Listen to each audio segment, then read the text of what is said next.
Hi friends, நான் உங்கள் ரெட்டை கார்த்திகா. அன்னைக்கு தலைக்கு குளிச்சிருந்தேன். அடுத்த நாள் எப்படி எண்ணெய் வைக்கிறதுன்னு சொல்லிட்டு ஒரு வீடியோ ஷேர் பண்ணேன். இன்றைக்கி எண்ணெய் வச்ச தலையில் எப்படி எண்ணெய் வைக்கிறதுன்னு சொல்லிட்டு இந்த வீடியோவில் கட்ட போகிறேன்.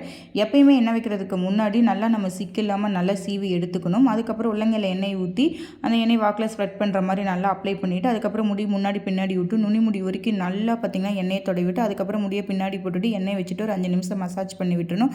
அதுக்கப்புறம் மறுபடியும் பார்த்திங்கன்னா சிக்கு இல்லாமல் நல்லா வலுவலுன்னு சீவி எடுத்துட்டு முடியை பின்னி மடித்து போட்டுக்க வேண்டியதாங்க. என்னால் மடித்து போட முடியாது, அரைஜடை தான் நான் போட்டேன். ஏன்னா நான் ஹேர் கட் பண்ணலையே, அதனால் என்னோடய வீடியோஸ் அடிக்கடி பார்க்குறவங்களுக்கு தெரியும் என்னோடய ஹேரோட இம்ப்ரூவ்மெண்ட் அது எந்த அளவுக்கு வளர்ந்துருக்குதுன்னு சொல்லிட்டு. நம்ம எப்பயுமே சிக்கு எடுக்கிறதுக்கு முன்னாடி பெரிய பிள்ளை சீப்பு தாங்க யூஸ் பண்ணும். இன்னும் நான் பெரிய பிள்ளை வாங்கல, சின்ன பிள்ளை சீப்பு தான் யூஸ் பண்ணுறேன். சின்ன பிள்ளைலுமே சீக்கில் சிப்பு எடுத்தாலுமே பெரிய பிள்ளை இருக்கிற இடமா பட்டு நீங்கள் வந்து சிக்கு வச்சுக்கோங்க. அது மட்டும் இல்லாமல் தலைக்கு எண்ணெய் வைக்கிறப்ப பார்த்திங்கன்னா நைட்டில் எண்ணெய் வச்சா ரொம்பவே பெஸ்ட்டு. எண்ணெய் வச்சுட்டு ஒரு 1/2 hour கழித்து தூங்குனிங்கன்னா நமக்கு தூக்கமும் நல்லா வரும், மைண்டு ஃப்ரெஷ்ஷாக இருக்கும். ஏன்னா நைட்டில் தான் முடி வருதுன்னு சொல்லிட்டு பெரியவங்க சொல்லுவாங்க. அது மட்டும் இல்லாமல் இது ஆண்களுக்குமே வச்சுக்கலாம். ஆண்களுக்கு பார்த்திங்கன்னா டெய்லி தலைக்கு குளிக்கிறனால ஒரு சில பேர் தலைக்கு எண்ணெயே வைக்க மாட்டாங்க, டெய்லி தலை குளிச்சுட்டே இருப்பாங்க.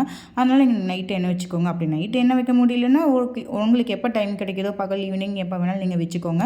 ஸோ நான் எண்ணெய் காய்ச்சி வீட்டில் நான் எனக்கு வச்சுட்டு இருந்தேங்க. எனக்கு நல்லா ரிசல்ட் கொடுத்தனால நான் இப்போ எண்ணெய் காய்ச்சி சேல் பண்ணுறேன். உங்களுக்கு என்ன வேணும்னா ஸ்க்ரீனில் தெரியல நம்பரை காண்டாக்ட் பண்ணுங்கள், எப்படி வாங்குதுன்னு சொல்லிட்டு சொல்கிறேன். இப்போ இருக்கிற காலகட்டத்தில் பொல்யூஷனால நம்ம ஸ்கின்னு ஹேரெல்லாம் ரொம்ப டேமேஜ் ஆகுதுங்க. நாம தான் அதை நல்லா பராமரிச்சுக்கணும்.